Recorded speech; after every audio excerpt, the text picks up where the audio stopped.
এত বেলা হয়ে গেছে, তোর বড় মাকে এখনো খাবারটা দিয়ে আসিস নি? থালকোটা মেজে খাবারটা দিয়ে আসছি বড় মা। সেই সকাল থেকে এখনো থালগুলোর মাজা হয়নি, কি করছিলে এতক্ষণ? আমি সকাল থেকে বসে আছি নাকি?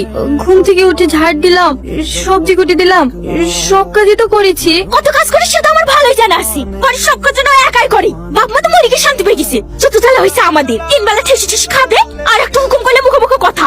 যা ঠান্ডা বাজে খাবারটা দেয় গা। কি হয়েছে রাকেশ? ওই সামাদের কাছে কুল পাড়তে গিয়ে আমার গাড়ি কাজটা ঢাল মেরে ভেঙে দিয়েছে। 600 টাকা দাম কাজটা। 600 টাকা? হয় আমার গাড়িটা সেরে দেন, আর নাইলে 600 টাকা দিয়ে দেন। আমি অত টাকা দিতে পারবো না। আপনাদের বাড়ির ছেলে ভেঙেছে, আপনাদেরকে টাকা দিতে হবে। আর যদি না দেন, আমি আজ কি থানায় আপনাদের নামে কি মামলা করবো। তুমি তার আমি টাকা এনে দিছি। এখানে আয়। না না, আমি যাবো না, তুমি আমাকে মারবা। মারবো না, এখানে আয়। আমি ঢাল মেরেছি নাকি? তাহলে কে ঢাল মেরেছে? রমজান। তখন বললে না তুই ঢাল মারিস নি। আমার কথা শুনেছে নাকি? আমি কতবার করে বললো, আমার একটা কথা শুনলো না। তোকে কতবার করে বলি ওদের সাথে মিশবি নি। তুই তো জানিস আমাদের আপন বলতে কেউ নাই। কিছু করলে সব দোষ আমাদেরই হবে। আমি আর জীবনে কুল পাড়তে যাবো না। এখনো যাসনি? হ্যাঁ, যাচ্ছি বড় মা, এক্ষুনি যাচ্ছি। আমিও তোমার সাথে যাবো বাবু। না না, তোকে যেতে হবে না, তুই বাড়িতেই থাক। আমি খাবারটা দিয়ে এক্ষুনি চলে আসবো। বাড়িতে গেলে বড় মা আমাকে মারবে, তুমি আমাকে নিয়ে যাও না। ঠিক আছে, চ। বড় আব্বু, খাবার নিয়ে চলে এসছি। একটু পরে তো বাড়ি চলে যাবো। এত বেলা হয়ে গেছে, তুমি না খেয়ে থাকবা? তাই তোমার জন্য বড়মা খাবার পাঠিয়ে দিয়েছে। লাও, মুখ হাত পাটা ধুয়ে আগে খেয়ে লাও। রাজু, কি হয়েছে তোর গালে? ও কিছু হয়নি বাবা, খেলতে গিয়ে পড়ে গেছিল। তোর বড় মা তোকে মেরেছে তাই না? না না, বড় মা আমাকে মারবে কেন? বড় মা তো আমাকে অনেক ভালোবাসে।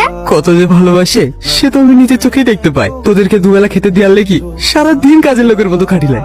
কিন্তু কি করবো বল, তোদের ওই কিছু বলতে গেলে সংসারে অশান্তি লেগে যায়। হে, তুমি কি বলছো বড় আব্বু? বড় মা তো আমাদের মায়ের মতোই, আর নিজেদের সংসারে কাজ করতে হবে না। কোথাও হচ্ছে? সকাল থেকে কিছু খাইনি তো, খুব খিদে লেগেছে বড় মা। সারাদিন খাই আর খাই। ঘরে একটা বাজার নাই, টেবিলের উপর 200 টাকা আছে। যাকে বাজারটা করলে আয়। খেয়ে বাজারে গেলে হতো না বড় মা? তো তাহলে কি সারাদিন বাজার করে দেখবে নাকি? যারা বাজারটা করলে আয়, তারপর খাবি। এই মাছটা কত কেজি দাদা? 200 টাকা কেজি, 200 টাকা কেজি। বুবু, আমার খুব খিদে লেগেছে। তোর কিছু হয়নি তো? কোথাও লাগেনি তো? তুই ঠিক আছিস? ওর কিচ্ছু হয়নি, ও একদম ঠিক আছে। আপনাকে অনেক অনেক ধন্যবাদ।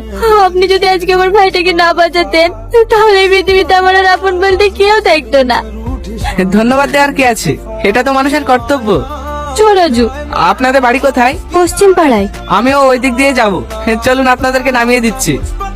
না না, আমরা হেঁটে চলে যেতে পারবো। বুবু, চলো না আমরা গাড়িতে যাই। আসুন।